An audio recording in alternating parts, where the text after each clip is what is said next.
Sans plus tarder, j'invite Stéphane Bousquet, directeur principal Solutions numériques, entreprises et marchés financiers à la Banque nationale, à venir nous présenter sa conférence. Merci beaucoup. Bonne conférence. On va attendre après l'audio. Bon, super. Merci beaucoup tout le monde. Donc, je me présente, Stéphane Bousquet, responsable des solutions aux entreprises, solutions numériques aux entreprises et marchés financiers à la Banque nationale. Je suis à la Banque nationale depuis, en fait, très exactement 4 ans. Presque jour pour jour. Ma carte de visite en est une sous le signe de la transformation numérique. Avant de travailler à la Banque nationale, j'ai œuvré pendant presque 15 ans dans le secteur des médias auprès de différents groupes, la Société Radio-Canada, l'Office national du film, Sun Media également, à travailler sur des grands chantiers de transformation numérique. Alors, lorsque l'industrie bancaire a commencé à affronter la vague et a commencé à travailler à relever les défis de transformation numérique, ben, ça a été pour moi là, une très grande opportunité. Puis j'ai sauté dans le bain là, avec énormément de plaisir et je m'amuse comme un petit fou depuis 4 ans à la Banque nationale à travailler avec mes collègues à transformer l'univers dans lequel on opère. Juste pour mettre la table, pour donner une idée, je crois que tout le monde connaît bien la Banque nationale, mais juste pour vous donner une idée de où on se situe dans le paysage bancaire, le paysage financier canadien.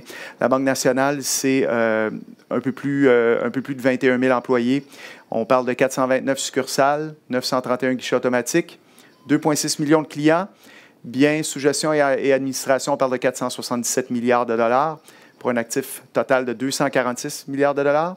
6,6 milliards de dollars en revenu total, un résultat net d'un peu plus de 2 milliards et puis une capitalisation boursière de 21,3 milliards de dollars, ce qui fait de nous la 6e banque en importance au Canada et la première banque en importance au Québec.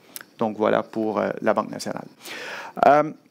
Je vais vous parler aujourd'hui de comment la Banque nationale vit sa transformation numérique au niveau des services aux entreprises sous 2 facettes.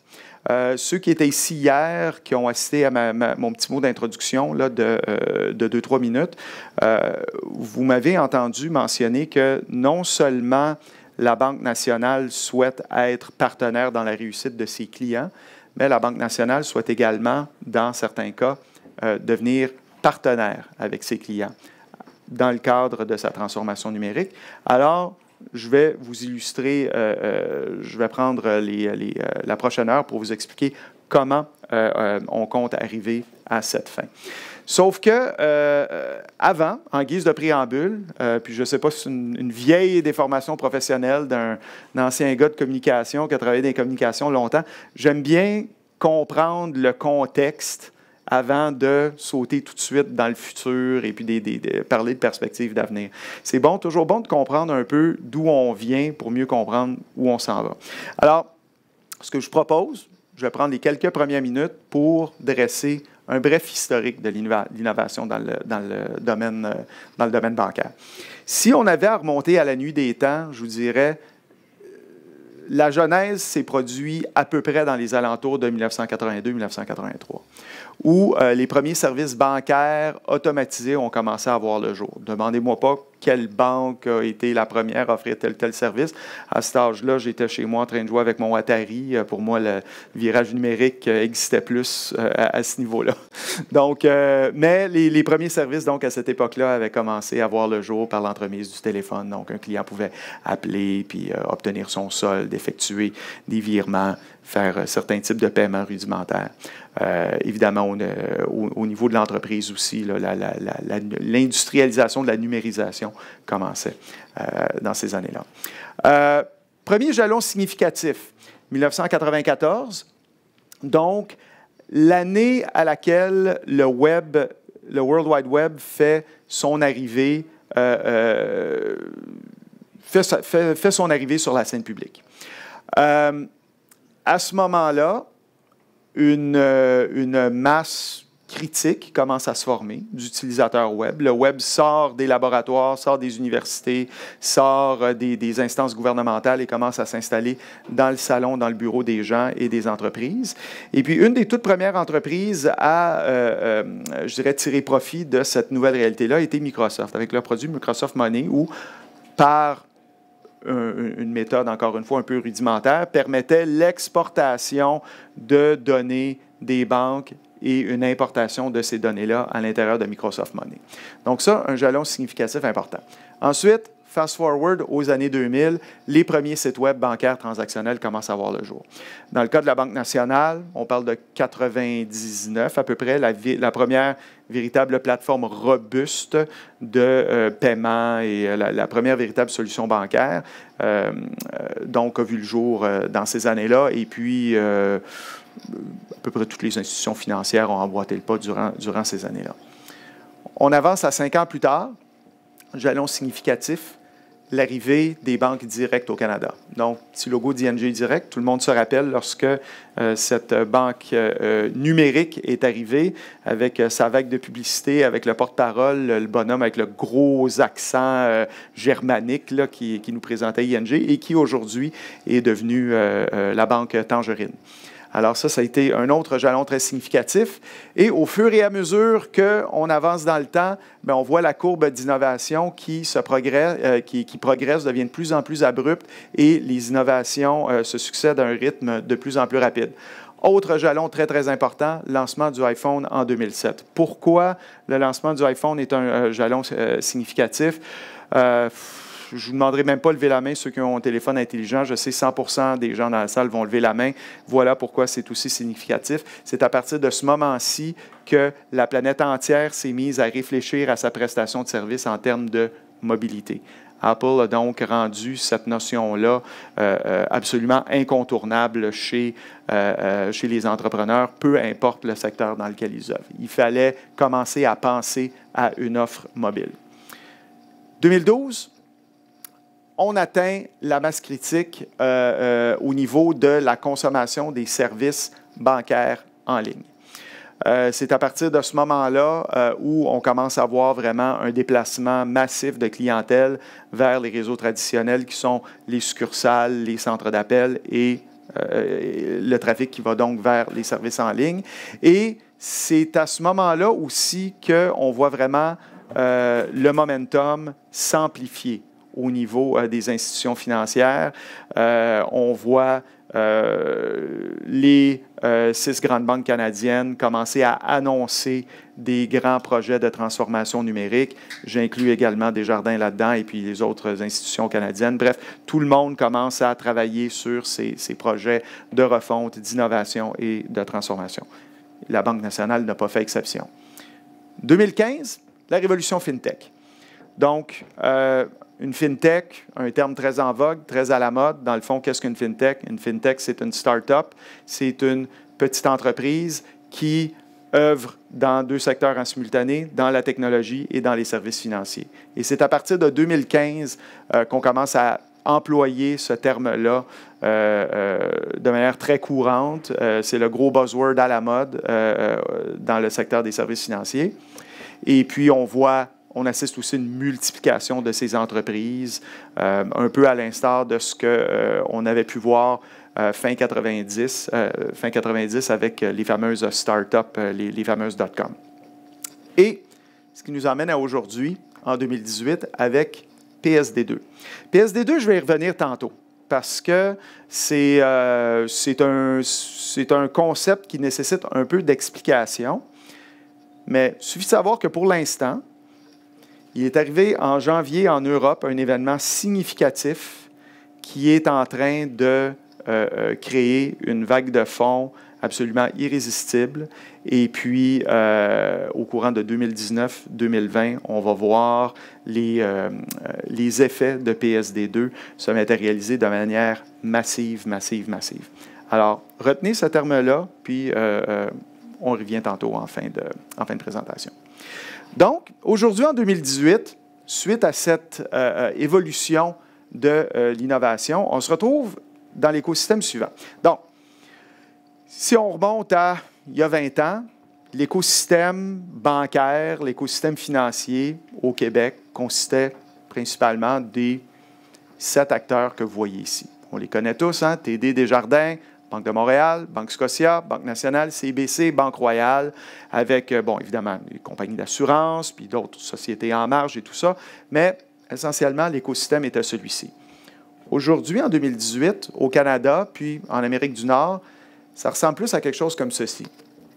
Donc, les fintechs se sont multipliées et elles existent dans tous les domaines imaginables, okay? Que ce soit au niveau du financement, de l'assurance, du paiement, des banques numériques, au niveau du conseil, la planification financière, au niveau des crypto-monnaies, etc., etc. Puis ça, c'est loin d'être un portrait complet, là. C'est une image que je trouvais assez représentative, que j'ai récupérée, mais vous comprenez l'idée, là. L'écosystème, là, est devenu beaucoup plus vaste et beaucoup plus complexe. Et encore là, ici au Canada, c'est beau, parce qu'en Europe, à cause de PSD2, l'écosystème financier ressemble, par exemple, dans un pays comme les Pays-Bas, ça ressemble à ceci. Donc là c'est une mer immense de services, de microservices, de joueurs de toutes les sortes, au niveau du paiement, du financement, de l'identité, du banking, de la gestion d'actifs, etc., etc. Donc, c'est un écosystème d'une complexité absolument effarante. Donc, face à ce contexte-là, la banque, je l'ai mentionné, on a amorcé une transformation numérique qui est sans précédent. Les services bancaires aux entreprises n'y ont pas échappé. On n'a pas échappé à cette mouvance-là, fort heureusement. Afin de relever les défis de demain et afin de nous démarquer dans le nouvel écosystème financier que je viens de vous présenter, la Banque a décidé de concentrer ses efforts sur 4 grands piliers, qui sont les suivants, puis on va entrer un peu en détail.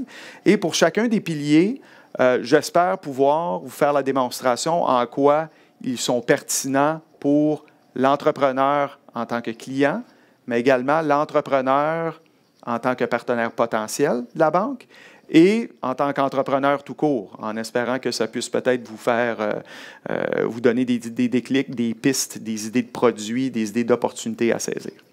Donc, les quatre grands piliers sont les suivants. La mobilité.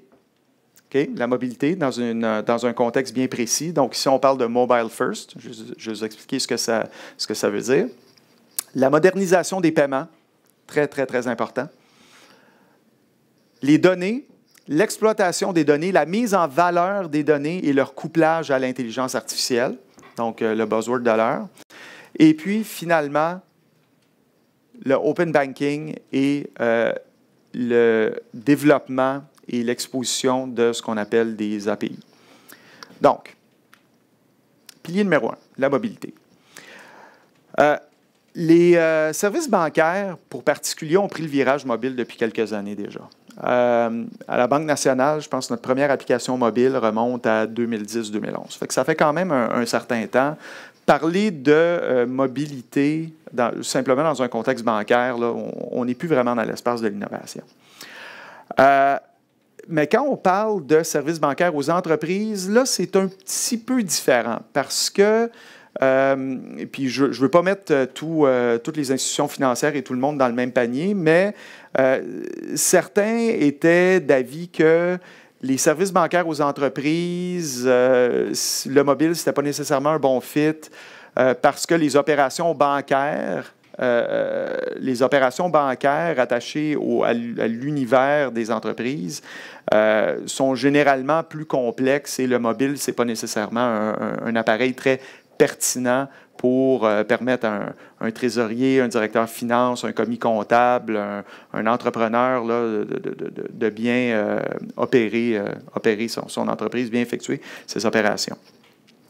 À la Banque nationale, en juin dernier, nous, on a pris le virage mobile l'année dernière et en juin dernier, on a lancé la première version de notre application mobile. Et on a été extrêmement surpris des résultats. On s'attendait à combler un besoin, mais on ne s'attendait pas à la réaction que ça a suscité. Ça a été un immense succès avec une adoption quasi instantanée. Quelques semaines après le lancement de l'application, 18 %, j'ai mis 20 % sur ma slide, là, mais je vais y aller avec le chiffre précis, 18 % de nos clients sont devenus des utilisateurs actifs. Donc, 18 % des clients de la Banque nationale qui utilisent nos solutions bancaires numériques pour entreprises sont devenus des utilisateurs de l'application mobile. Des centaines de millions de dollars en chèques déposés à partir de l'application, avec la fonctionnalité PhotoCheck. Ça aussi, ça nous a surpris énormément de voir à quel point cette fonctionnalité-là a gagné en adeptes. Autre chiffre qui nous a beaucoup étonnés, 30 % du trafic, 30 % de l'utilisation de l'application mobile proviennent de grandes et de très grandes entreprises. Alors qu'au début, nous, on s'était dit, nous, on fait ça pour notre clientèle PME. C'est l'entrepreneur qui est sur la route, l'entrepreneur qui a son bureau chez lui, quelqu'un qui fait des déplacements multiples, pour qui aller à la succursale déposer ses chèques au guichet ou au comptoir, c'est pas commode. Quelqu'un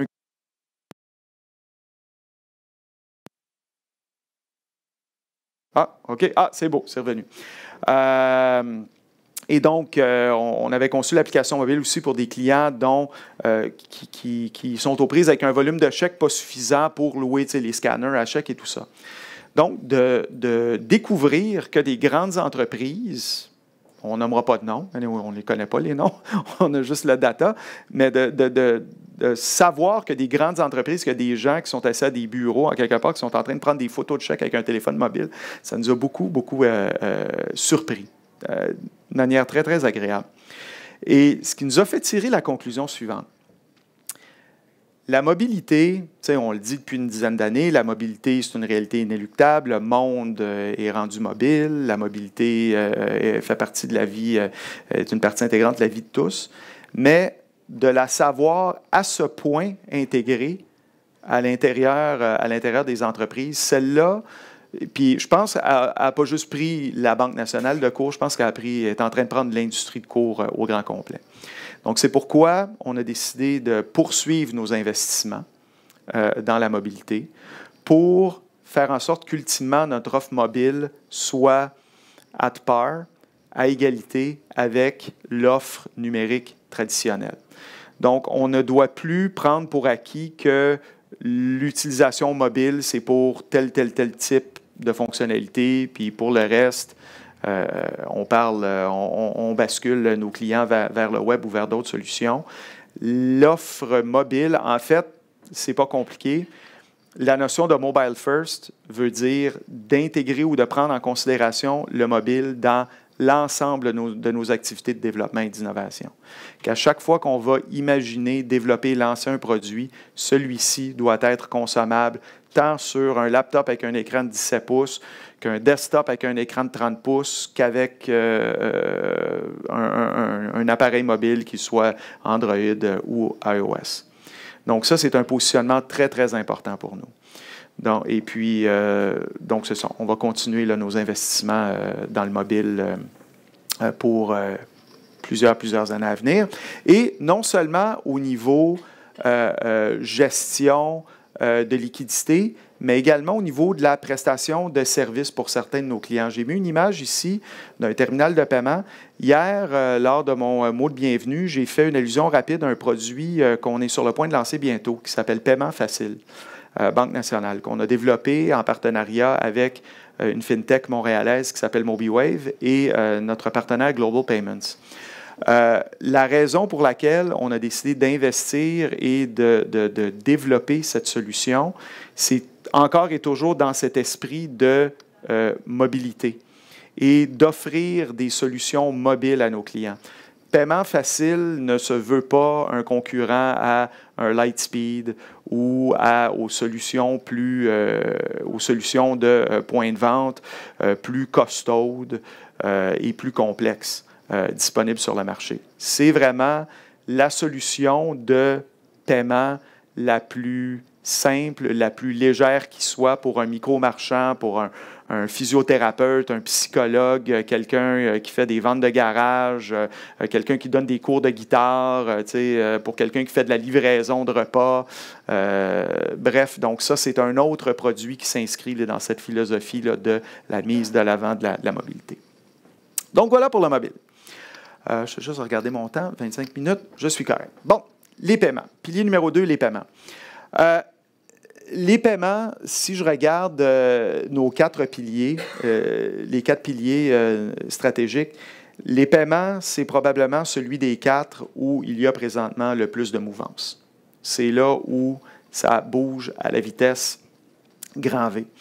Pour plusieurs raisons. C'est un immense lieu d'opportunité pour plusieurs raisons. Et pour la banque, mais également pour des entrepreneurs. Donc, dans un premier temps, qu'est-ce qui se passe dans l'univers des paiements? Les paiements se dématérialisent. Les cartes, l'argent, les chèques.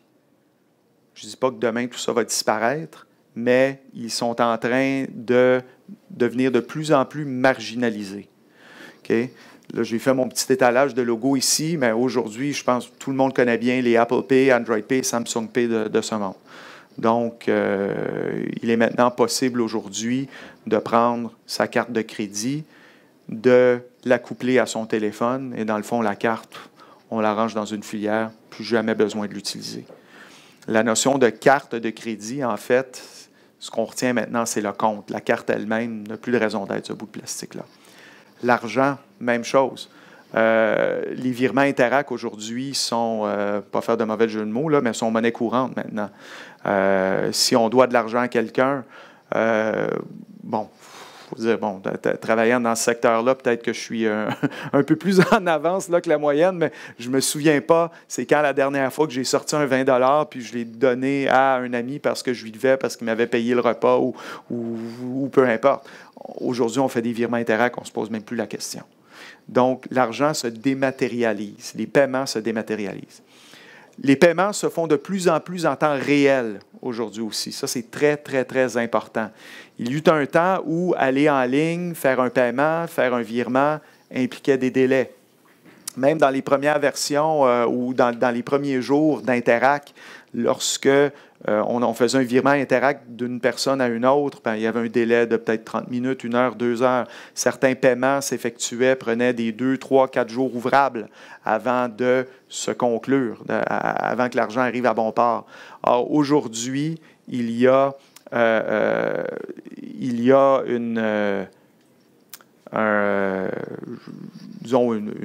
vais dire une course, ce n'est pas vraiment une course, là, mais il y a vraiment une mouvance vers les paiements en temps réel. Donc, ça, c'est un autre endroit où il y a énormément d'innovation. Effectuer un paiement devient de plus en plus simple. Okay? Certains en font là, leur point de vente ou leur USP, si on veut. On n'a qu'à penser à PayPal. PayPal qui, dès ses premiers jours, là, se vantait là, d'être ceux qui, plus que n'importe qui, simplifient les paiements de personne à personne. Donc ça, c'est un autre endroit où il y a énormément d'innovation. Le paiement devient de moins en moins coûteux. Ça, encore une fois, n'importe qui est un habitué des virements Interac se rappelle, il y a quelques années, faire un virement Interac, ça coûtait des sous. Aujourd'hui, rares sont les institutions financières qui chargent encore pour ce type de service-là. La traçabilité des paiements s'améliore aussi énormément. Donc, si on s'en va dans le monde des télévirements, des paiements internationaux, je vous regarde en salle, je ne sais pas si vous avez déjà vécu cette expérience d'envoyer de l'argent outre-mer par ce qu'on appelle des wires. Okay? Long, pénible, très cher, de la paperasse à pu finir. À cet égard-là, l'organisme SWIFT, qui s'appelle le Society for Worldwide Interbank Financial Telecommunications, c'est l'organisme, dans le fond, qui encadre tout ce mécanisme de transfert d'argent entre les différentes institutions financières à travers le monde, a mis sur pied une initiative qui s'appelle le GPI, donc le Global Payments Innovation Initiative. Et justement, l'objectif de SWIFT derrière GPI, c'est d'augmenter la traçabilité des paiements. Donc, si on envoie de l'argent, par exemple, en France, en Asie, on va être en mesure, à terme, de pouvoir savoir à tout moment où est rendu mon argent. Ça a l'air fou là, de dire ça, là, mais dans le contexte d'un virement international, votre argent emprunte un chemin immensément complexe, emprunte un réseau d'institutions financières un peu étourdissant. C'est difficile, des fois, là, de suivre. En fait, c'est facile de perdre le fil dans tout ça. Donc, par l'entremise de GPI, là, toute la notion de paiements internationaux va être beaucoup plus simplifiée, va être accélérée, et puis ses coûts également vont être réduits. Et il y a également des fintechs qui ont fait l'arrivée dans cet espace-là. TransferWise ont fait énormément de tapage ces derniers mois ou dans la dernière année, disons dans les dernières années. Comme étant une alternative justement rapide, peu coûteuse, etc., etc.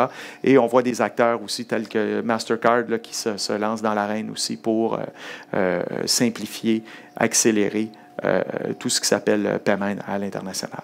Donc, c'est un endroit où, à la banque, on travaille de manière très agressive pour moderniser l'ensemble de nos capacités de paiement pour toutes nos clientèles, que ce soit tant aux particuliers et pour la clientèle d'entreprise.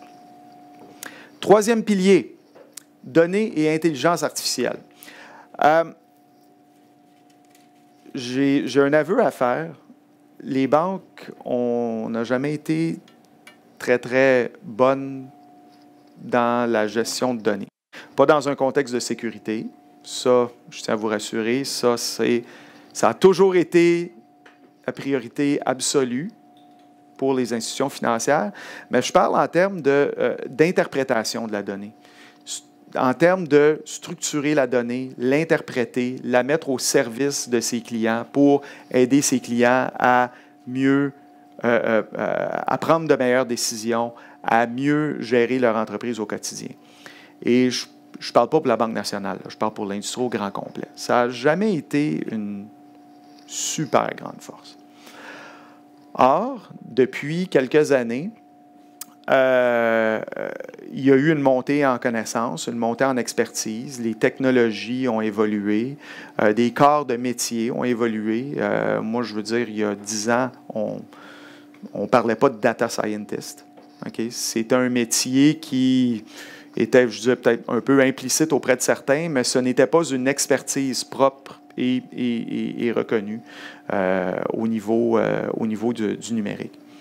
Or, aujourd'hui, c'est une priorité pour l'ensemble de l'industrie. Okay? L'objectif est simple, c'est de mettre nos données à la disposition de nos clients de manière claire, concise, structurée, afin d'aider tout le monde à mieux comprendre l'état de santé de leur entreprise, mieux comprendre l'état de santé de leur cash flow. Okay? Par l'entremise, là, c'est un screenshot, là. C'est pas la plateforme de la Banque nationale, là. Mais c'est juste à titre d'illustration des exemples de ce qu'une banque peut faire pour ses clients, parce que la donnée, elle est là. Je veux dire, à chaque fois qu'une transaction, qu'un client fait une transaction, c'est de la donnée. Cette donnée-là, elle est entreposée, elle est gardée sous verrou, elle est sécurisée. Elle est accessible au client, mais généralement, elle est accessible sous forme de liste. Voici votre historique 30 jours, votre historique 60 jours, voici votre solde, voici votre bilan, voici l'état, voici une vue consolidée de vos finances. Mais de là à emmener ça au prochain niveau et de prendre la donnée, de l'interpréter et puis de dire au client, ben, si votre objectif est ceci, voici ce que vous avez à faire pour y arriver en fonction de ce qu'on connaît de votre comportement ou de l'état passé de vos finances et en regardant les tendances futures. Ça, c'est quelque chose dans lequel les institutions financières, présentement, investissent énormément. La Banque nationale ne fait pas exception. Donc, tirer profit des données et de l'intelligence artificielle pour vous aider à mieux gérer vos liquidités, pour vous permettre de mener vos affaires de manière proactive et non plus réactive. Très, très, très important. D'automatiser certaines opérations de manière à optimiser le cash flow du client. Okay? Ça, c'est quelque chose aussi qu'on va voir de plus en plus en termes d'innovation de notre côté. Tirer profit de la donnée de l'intelligence artificielle aussi va nous aider à mettre en place des dispositifs tels que des alertes intelligentes qui vont permettre une meilleure intervention de la banque et une meilleure prise en charge de la banque de la part de nos directeurs et de nos conseillers. Donc, toujours dans le but d'être proactif et non plus réactif. Donc, ça, c'est un lieu très important pour nous. Évidemment, quand on parle d'intelligence artificielle, on pense souvent à des bêtes comme celle-ci. Donc, vous les connaissez, hein? C'est le Echo d'Amazon et puis le Google Home. Dans un contexte d'entreprise, de service aux entreprises, ce sont des dispositifs qui suscitent énormément de curiosité de notre part. Et de concert avec nos collègues de notre laboratoire d'innovation, on se pose la question, qu'est-ce qu'on pourrait faire avec ces bêtes-là pour offrir de meilleurs services à nos clients? Et on est en train de se questionner sur des scénarios tels que on pourrait imaginer un dirigeant d'entreprise. Il reste 5 minutes? Parfait. On pourrait imaginer un dirigeant d'entreprise qui arrive le matin dans son bureau et puis demande à son Google Home le solde d'un ou de certains de ses comptes. De demander à son Echo s'il a des alertes ce matin, s'il y a des paiements qui sont en attente d'approbation. Demander, ça c'en est un qui est déjà existant, demander l'état des marchés financiers, etc., etc. Donc ça, c'est un autre endroit aussi où l'intelligence artificielle suscite énormément de foisonnement et de questionnement chez nous à la banque. Le dernier, Open Banking et API. On va terminer avec celui-là. Donc, je reviens à notre cher PSD2. Que veut dire PSD2 et pourquoi est-il drapé du drapeau de l'Union européenne? PSD2 veut dire Payment Services Directive 2. Et c'est donc une directive réglementaire qui a été émise par l'organisme européen qui encadre les activités des banques européennes.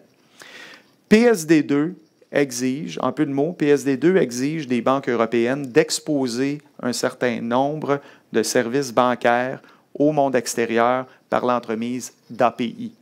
Okay? Qu'est-ce qu'un API? J'ai sorti une définition un peu dictionnaire, là. C'est très important de le retenir parce que ça, c'est un autre buzzword un peu à l'instar d'intelligence artificielle. API veut dire Application Programming Interface. En clair, API, c'est la partie d'un logiciel qu'on expose au monde extérieur pour que ce dernier puisse interagir avec celui-ci. L'API est au développeur de logiciels ce que l'interface est à l'utilisateur. Un API, on l'utilise pour y entrer des données et récupérer la sortie d'un traitement. Donc, concrètement, ce que ça veut dire. Traditionnellement, et encore aujourd'hui, un client entrepreneur, un client de la Banque nationale, s'il souhaite transiger avec la banque, s'il souhaite faire des paiements, des virements, interroger ses comptes, faire quelle opération que ce soit, il doit se présenter au site de la Banque nationale, entrer son identifiant, transiger et puis quitter.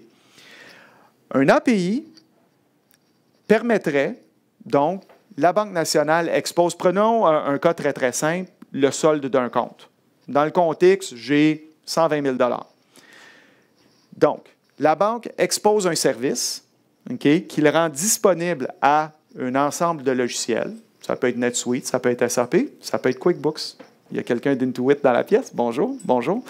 Donc, un client qui fait sa comptabilité, qui gère sa business à partir de QuickBooks, par exemple, pourrait, au lieu d'aller de quitter QuickBooks, ouvrir un browser, c'est de la Banque nationale, OK, bon, il y a 120 000 dans mon compte, retour à QuickBooks, tout ça, peut interroger son compte directement à partir de QuickBooks. C'est ce que permet le développement, l'exposition d'API. Donc, PSD2 oblige les banques européennes à exposer ces services-là. Vous comprendrez que plus personne en 2018 existe dans un vacuum. Okay? Ce qui se passe en Europe a évidemment des répercussions. Déjà, des banques américaines font plus que s'intéresser au phénomène. Et là, je mélange toujours les Wells Fargo, Bank of America, Chase. Donc, je ne veux pas dire de bêtises, mais il y a déjà quelques grandes banques américaines qui ont déjà commencé à exposer des API au monde extérieur. Les banques européennes sont maintenant de plus en plus nombreuses. Et nous, à la Banque nationale, on souhaite résolument emboîter ce pas-là, puisque ce que certains voient en Europe comme peut-être une obligation, nous, on voit ça comme une opportunité. On voit ça tellement comme une opportunité que l'idée, c'est non seulement d'exposer nos services à des plateformes, à des ERP et à des plateformes de gestion, mais on veut également les exposer à la communauté. Okay? Que ce soit par l'entremise de hackathons avec des développeurs, nos grands innovateurs de demain, que ce soit par l'entremise de FinTech ou par n'importe quelle autre entreprise en démarrage qui a une bonne idée et qui aimerait intégrer à ses services des fonctionnalités de paiement, des fonctionnalités de financement, d'investissement, la Banque nationale sera un partenaire pour ces entreprises-là, pour les aider à développer leurs produits, développer leur entreprise, développer leur offre de services. Et en retour, comme je l'ai mentionné hier lors de mon petit mot d'ouverture, nous, on voit ça comme une relation donnant-donnant. On n'a pas la main mise sur l'innovation, on n'a pas la main mise sur les bonnes idées, et puis on compte sur nos partenaires, on compte sur la communauté de développeurs et d'entrepreneurs pour nous aider à accélérer notre transformation numérique. Donc, pour résumer, 4 grands piliers, la mobilité, les paiements, le data couplé à l'intelligence artificielle, et puis le open banking et les API. Donc, 4 grands axes qui vont nous permettre à la Banque de réaliser notre ambition, de devenir la banque numéro 1 des entrepreneurs au Québec et de devenir la plus importante banque numérique au Canada. On est également convaincus qu'à la suite de notre transformation, on va être parmi les meilleurs partenaires qui soient pour assurer la réussite de nos clients entrepreneurs. Alors, sur ce, j'avais prévu une petite période de questions, mais je pense que j'ai joyeusement débordé. Allô? Oui. Tu es juste à l'heure, donc on pourrait prendre une question. Bon, une question. Oui. Il y avait une personne en arrière qui a levé la main en premier. Oui, oui, j'écoute. Est-ce qu'il y a déjà des API qui sont disponibles et qui sont exploitables? Et sinon, dans combien de temps vous pensez avoir les premières API disponibles pour... On va juste répéter la question pour les gens qui nous écoutent absolument. en web diffusion. Donc, est-ce qu'il y a des API qui sont déjà développées et utilisables présentement? C'est ça? À la Banque nationale, aujourd'hui, la réponse est non. Par contre, nous sommes actuellement en train de travailler au développement de certains services. On veut se donner un calendrier de déploiement très, très, très agressif. Donc, sans pour autant coller de date, parce que je ne sais pas si mon patron il regarde en webcast, mais l'horizon est très rapproché. On ne parle pas de 2020, on ne parle pas fin 2019. On veut avoir des équipes de développement au travail dès la fin de ce printemps pour le développement de premiers services. Pour ce qui est des autres institutions financières canadiennes, je veux dire, ce n'est pas un grand secret d'État. La plupart y travaillent également. Donc, je ne peux pas parler pour les autres 5 grandes banques, là, mais suivez l'actualité de très, très près, puisque, oui, les développements vont arriver très rapidement. Oui. Merci beaucoup, Stéphane, pour l'excellente conférence. Merci beaucoup. Plaisir.